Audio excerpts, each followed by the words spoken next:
everybody, Marcus here. Now I want to remind everybody of our pact that for every 1,000 subscribers I receive on this channel, I will give away one copy of Cyberlink's PowerDirector 13 Ultra software. So please consider liking this video, sharing it, subscribing, or even just listening to the very end.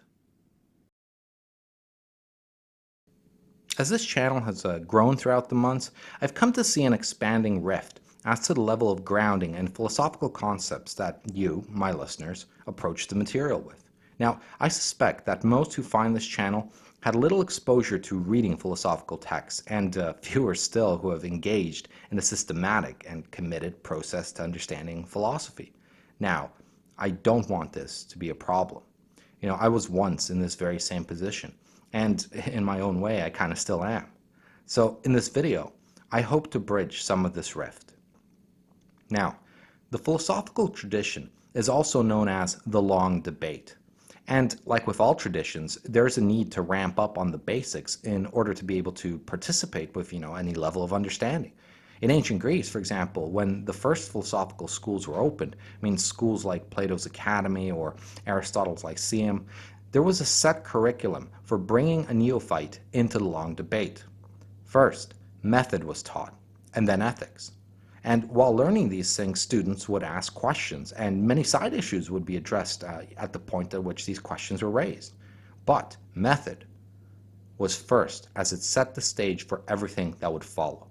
Understanding philosophical method of inquiry explains why certain questions are asked, the limits of what such questions have, and most importantly, understanding method provided the key for understanding philosophical texts.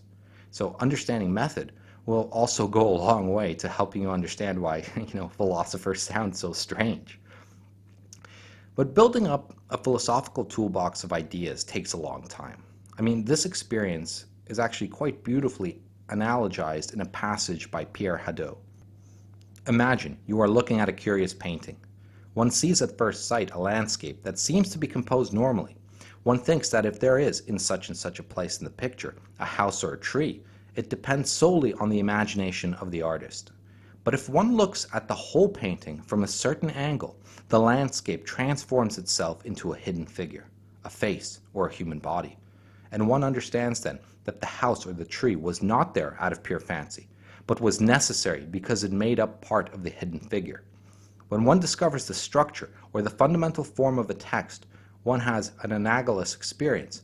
Certain details that seemed to be there only in an arbitrary way became necessary, because they make up an integral part of the traditional figure used. And just as one can contrast or compare the sense of the face and the sense of the countryside, one can compare the meaning of the traditional form or structure, considered in themselves, and that of the text that has borrowed them. We often have the impression, when we read ancient authors, that they write badly, that the sequence of ideas lacks coherence and connection. But it is precisely because the true figure escapes us that we do not perceive the form that rendered all the details necessary. Once discovered, the hidden form will make necessary all of the details that one often believed arbitrary or without importance. So Hadot shows us that even though at face value we can immediately see a picture, it is only when we change our perspective that the hidden image will reveal itself. And when you start to see that hidden image, you are starting to get the payoff you have been working towards. However, the painting of the philosophical tradition is done in layers, and if you try to skip past any layer, you will get a distorted image. This means that we have to start from the beginning of the long debate. We have to start with ancient Greek philosophy. Though there's nothing stopping you from reading contemporary philosophers, you will be struggling in a few ways. First, you will rob yourself of understanding the references that are often made by philosophers. Secondly, you will easily be deceived by any bias that a philosopher harbors towards the works they are referencing. Thirdly, ideas in philosophy do not become obsolete, like scientific theories do. They're not superseded by better ideas. Often modern ideas try to elaborate, refine, or argue against ideas that came before. As such, there is a demand placed on you to be familiar with what came before in order to fully appreciate what is being said. Lastly, creative misinterpretations can occur. So, for example, if you are not familiar with Plato's metaphysics, then reading a scathing argument against it from a modern work may be an exercise of futility, as you will have no way of confirming if the critic is actually arguing against Plato or against some, ridiculous and inaccurate misrepresentation of Plato. So, with all of this in mind, let us begin with the ancient Greek philosophers, specifically the works of Plato as laid out in his 36 Dialogues. It has been said that virtually all thought that was developed in Western philosophy since the time of Plato leading up to Nietzsche has been a footnote to Plato. Well, meaning that no philosopher had anything radically different to say until Nietzsche. So in this way, Plato set down how philosophy was to be done. I'm sure that some of you have heard the phrase, Plato was the father of Western thought. I mean, this is not a hollow platitude. If thinking was an invention, then Plato invented it. But first, I want to give you a little bit of a historical lesson. Plato was a poet. He was also the student of Socrates. In turn, when Socrates died and Plato opened the academy, one of the students in the academy was Aristotle. So Socrates taught Plato, and then Plato taught Aristotle. The story goes that as a young man, Plato had requested that Socrates read a manuscript of a play that Plato had written. Upon hearing what Socrates had to say about the play, Plato took the manuscript, his only copy, went home and threw it in the fire. From then on, Plato would sit at the side of Socrates to learn from him. So you see, the originating ideas came from Socrates, but Socrates never wrote anything himself. Everything we know of the thoughts of Socrates, pretty much come from the 36 dialogues that Plato wrote after the death of Socrates. Socrates is in fact the main speaker in many of the Platonic dialogues. Well, this is not to say that Plato was not a philosopher, but that Plato's thoughts were massively influenced by Socrates. In turn, since Plato taught Aristotle, so too Aristotle's work is massively influenced by both Socrates and Plato. This is how these three men relate to each other. When you are listening to this video, keep in mind that for our intents and purposes, I will use Plato and Socrates interchangeably. It's a strong point of philosophical contention among scholars as to where Socrates ends and Plato begins in his dialogues, so I'll not attempt to differentiate between the two on this matter. So with all of this said, let us begin our journey into method as presented by Plato. In the middle of Plato's dialogue entitled The Republic, starting with section 509d, Socrates puts forward three allegories: the allegory of the divided line, the cave, and the allegory of the sun. Let's explore the allegory of the divided line. Imagine a vertical line. Now divide that line into two parts. Each of those then in turn divide one more time into two parts. This division leaves us with four line segments. Each of these line segments represents a different affection of the psyche. The lower two sections represent those things which are visible. The two higher sections represent that which is intelligible. If you start at the very bottom and begin to move upward on the divided line, we are also moving up in truth. The very lowest section is referred to as the realm of shadows. This realm encompasses the reflections of physical things. For example, a painting or photo of a tree is a reflection of the tree. It is a mere shadow of the actual tree itself. What you see in your bathroom mirror is also a reflection, a mere shadow of you. In the realm of shadows, we only have conjecture, opinions, and preferences. This is the conjecture as concerning likenesses, the likenesses of visible things. The realm of shadows represents the world of becoming and passing away. It is not fixed, and it is always changing. Since it is not fixed, but always changing, so too there can be no truth in it, only opinion. You can imagine that the objects of this realm are, those things we commonly say are only subjective. So, for example, if we say that Mary is beautiful while looking at Mary's picture, we are only offering an opinion of the shadow which forms in our mind from perceiving Mary. We are not even talking about her as the object, but talking about Mary's shadow. You can only have opinions of shadows and never truth. We can only make guesses upon observing likenesses of visible things. Now, let us move up the divided line to the next segment. The second segment from the bottom is the physical realm. The physical realm is composed of those objects that cast the shadows. The trees you see when you walk through a park, cars, dogs, and all other objects you experience through your senses belong in the physical realm. These are the fixed physical objects of the world. And the physical realm is what we normally think is the composition of reality. It is the realm where the physical sciences operate.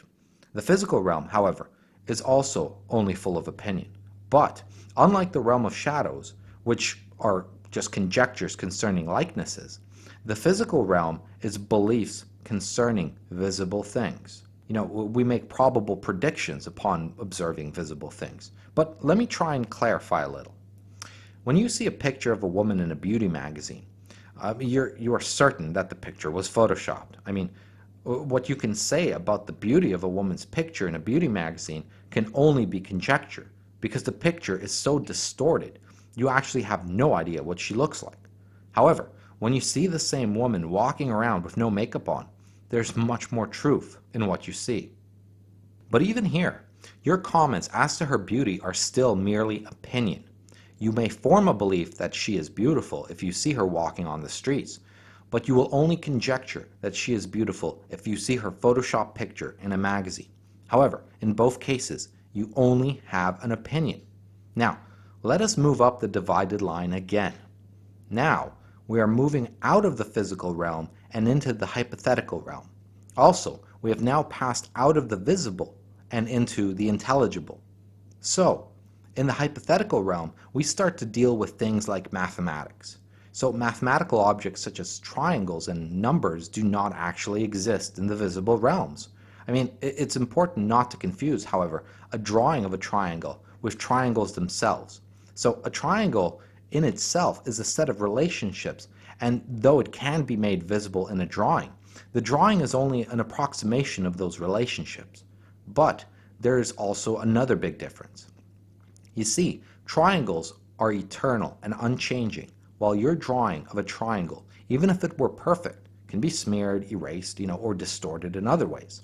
So the hypothetical realm is a low form of knowledge that still can reference things from the visible. We'll understand the limits of hypothetical knowledge a little later on, when we start diving into the Socratic method. But until then, we'll just leave it there.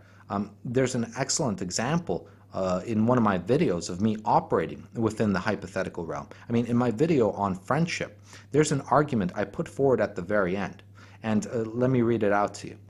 Now, the notion that a man will never find the perfected friendship with a woman is a substantive statement that I feel I need to justify.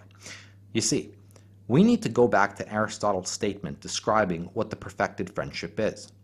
Wanting for those what one thinks good, and for his sake, and not for one's own, and being inclined, as far as one can, to do such things for him. Now, this means that to have this perfected friendship with a woman, she would need to want for the man what is in his best interest, with no self-regard on her part. Now, this is logically incompatible with gynocentrism, as gynocentrism always places the woman's self-interest over the man's. If this is the case, it is then not possible for a man to have this perfected friendship with a woman, but it is possible between men, and maybe between women. Now, you see, in this argument, we have friendship and we have gynocentrism as the objects whose interaction we are comparing. There was a hypothesis implicitly presented in that argument, and the hypothesis goes as follows. If Aristotle's account of friendship is correct, and the MGTOW account of gynocentrism is correct, then a man can never have a perfected friendship with a woman. The argument is valid. However, it was not explicitly proven to be a sound argument. The reason for this is that I did not offer an account of gynocentrism, and I merely set up a hypothetical definition of it. Well, in this way, the conclusion of the argument, though logically following from the premises, is only hypothetical knowledge. But the question that needs to be answered then is how can we move this argument to be sound in addition to being valid? And to answer this, we need to move up on the divided line to the top realm. The realm at the top of the divided line is called the realm of the forms. So some people also refer to Platonic forms as ideas, but I don't want to introduce any confusion, so I'll just use the word form. Now, what is a Platonic form? That's a really tough question. However, let me tell you a little story that I hope will help you understand the sort of thing we're talking about. You know what a triangle is, but there can be a great deal of different triangles. Some have a right angle, whereas others do not. I mean, the angles within a triangle can differ, and the lines they are composed of can be of various lengths. But no matter how a particular triangle is composed, when we see a particular triangle, we are always immediately aware it is a triangle. But how can that be? I mean, surely we have not seen every single triangle in existence and had someone tell us that it was a triangle. I mean, the same is true with trees. No matter what family of tree we see, even if its shape and size vary, we know it to be a tree. I mean, this process then is repeated with cars, with squares, bunnies, and so on. So to go back to our triangle, it seems that somehow we just know that a triangle is a triangle. You see, a Platonic form of the triangle is that in which every particular triangle participates in to be considered a triangle. A thing, then, is a triangle because it has triangularness, as it were. The form of the triangle is the essence of what it means to be a triangle, and this essence exists outside of us, outside of the mind. This form exists on its own in some non-physical, eternal state, as surely we cannot say if there were no minds, then there would be no such things as triangles.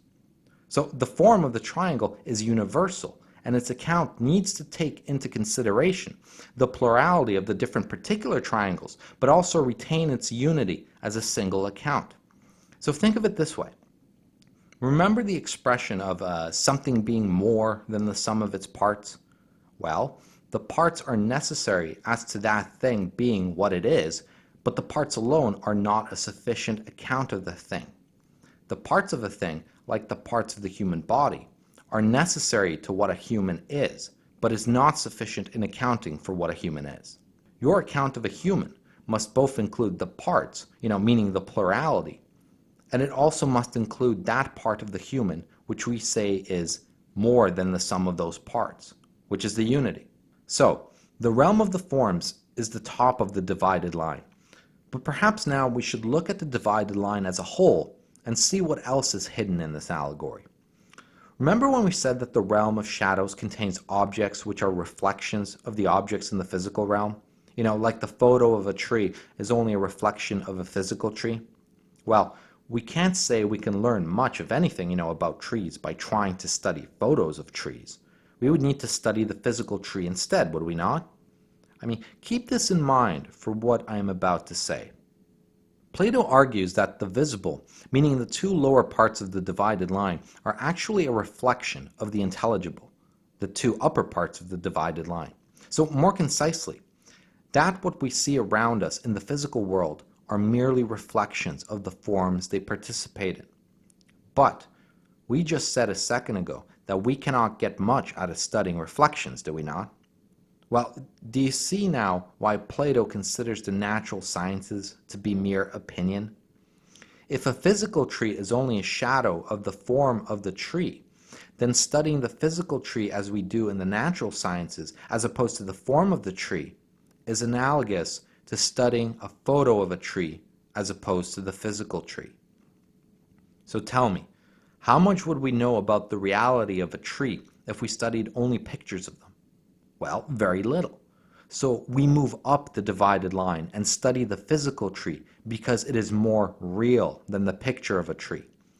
But this is where the natural sciences stop. But if the physical tree is only a shadow of the form of the tree, how much more would we know about trees if we moved up the divided line again and studied the form of the tree? You see where I'm going with this, right? But also consider what it means to be a shadow. Well, think about the photo of the tree again. Look how totally different that shadow is from the animate, large, and very alive physical tree. I mean, the shadow is absolutely nothing like the physical tree, and studying the physical tree requires very different methods than those that would be used to study photos of trees. So in this way too, the Platonic form of the tree is very different from its shadow, and as such also requires very different methods to study it. I cannot stress enough how different a thing it is from its shadow.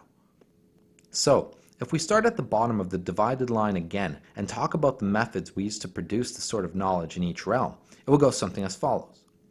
In the realm of shadows, our method is to guess or feel things out to get answers. In the physical realm, we use the scientific method to get answers. In the hypothetical realm, we use the hypothetical method. And finally, in the realm of the forms, we use dialectic. Each realm has a different method, and each method yields a different degree of truth, with dialectic yielding the highest type of truth. Of course, this is not to say that science is nonsense. No. Science is, after all, great for pragmatic reasons, but it does not yield knowledge. The standard for knowledge is higher. Though mathematics and geometry are heavily used by science, these are not things that were produced through the scientific method. This is very important to remember. You can apply things we learn higher on the divided line to things lower on the divided line, but we cannot use the methods that are lower on the divided line to find answers about objects higher on the divided line. So in this way, we can use mathematics in the study of physical things through the scientific method, but we cannot use the scientific method to study mathematics, nor can we use mathematics to study Platonic forms. Now, this takes us to the final thing I wanted to say about the divided line. The two lower realms in the divided line constitute the visible. The two highest realms on the divided line constitute the intelligible. Well, the visible can be said to deal in physics, in physical things in general. So, if the visible is physics, then what do you think the intelligible deals in? Well, metaphysics.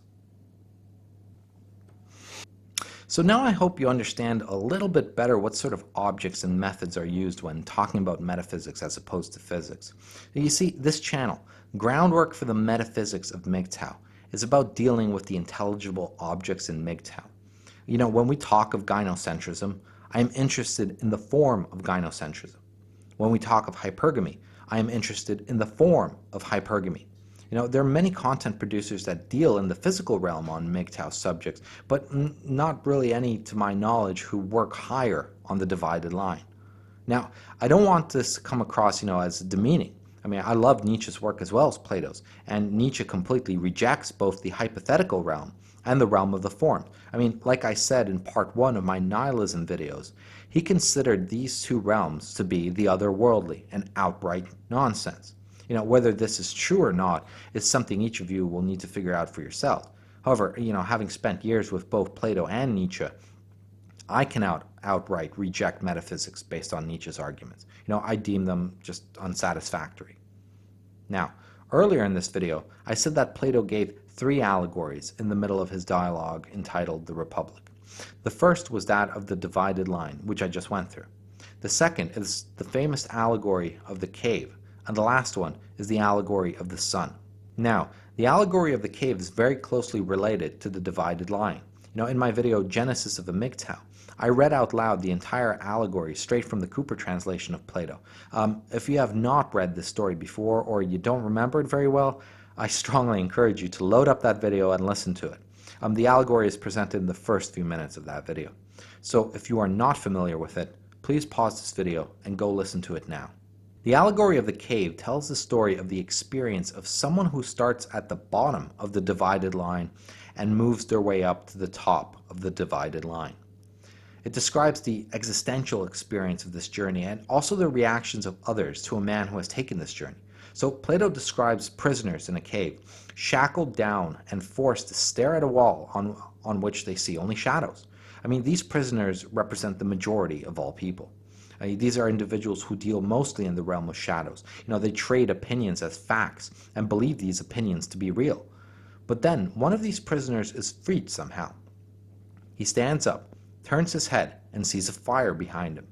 There are men who walk between the fire and the prisoners carrying objects, which is what casts the shadows on the wall. This freed prisoner, at this point though, realizes that the shadows he was looking at were just that, shadows, and that the real things were those people carrying those objects walking in front of that fire. So the prisoner has moved up the divided line. His thought has now entered the physical realm. He no longer can consider those shadows to have any truth. But this prisoner is still in the cave. Slowly, when his eyes adjust to the fire in the cave, he starts to walk up to the mouth of the cave. There, the light from the sun is so strong that he cannot leave the cave during the day. But when night comes, he is able to step outside.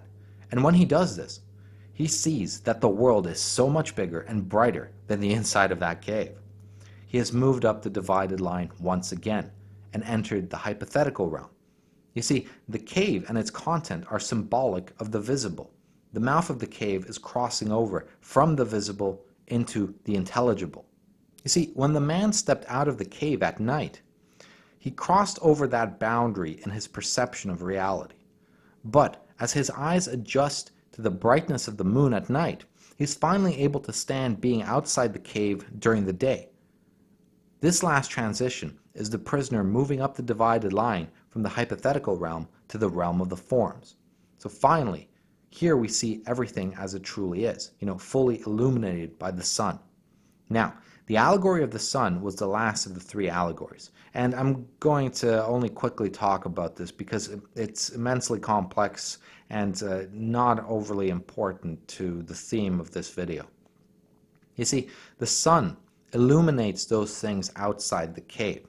Remember, the outside of the cave is the intelligible. The sun, then, is that which makes the intelligible possible. The sun represents the good or the one in Platonic metaphysics. But, like in real life, if you stare at the sun directly, you will only blind yourself. So, too, in the intelligible, we cannot stare at the sun directly. This, however, is the subject of a very different video if I ever do make it. So you see, to be inducted into the philosophical tradition is to make the journey out of the cave and into the light of the sun. However, much like the prisoner, your eyes need time to adjust. Your mind needs time to change, to rewire itself in order to be able to move up the divided line in your own thinking. It's a slow process. And at every stage, you see more of what is real. It is much like the journey a blue pill man takes when first taking the red pill. It's not just a set of ideas that you are exposed to. No, it's a transformative process that cannot be rushed. And these three allegories, like Hadot was describing, only form parts of a much bigger picture. There are very many ideas that seem disconnected at first, but form a hidden image in the end. And the divided line, the cave, and the sun are just three of these ideas. As you experience more and more of them, you'll come to realize how they all fit together. But it will take time. Okay, we've covered a lot of ground in this video, and I hope it was informative. If you found some of the things I talked about to be difficult, don't worry too much. I'll be speaking in much more detail about the two top realms in the subsequent videos. The divided line was explained first, however, because it shows you all the different parts in one picture. This picture will make it much easier for you to follow what comes later. In the second part of this series, I will talk about the hypothetical method as used in the hypothetical realm, and also about dialectic as used in the realm of the forms. These methods, along with ideas such as elenchus, Socratic ignorance, and aporia, will give you a concrete set of tools that you can work with. Also, they will give you the key to understanding what's going on in many of the Platonic dialogues. So if you have some spare time, I highly recommend that you Google Plato, the Republic, Gutenberg project, and you'll find a free translation of that dialogue. But for now, thanks for listening. Go team.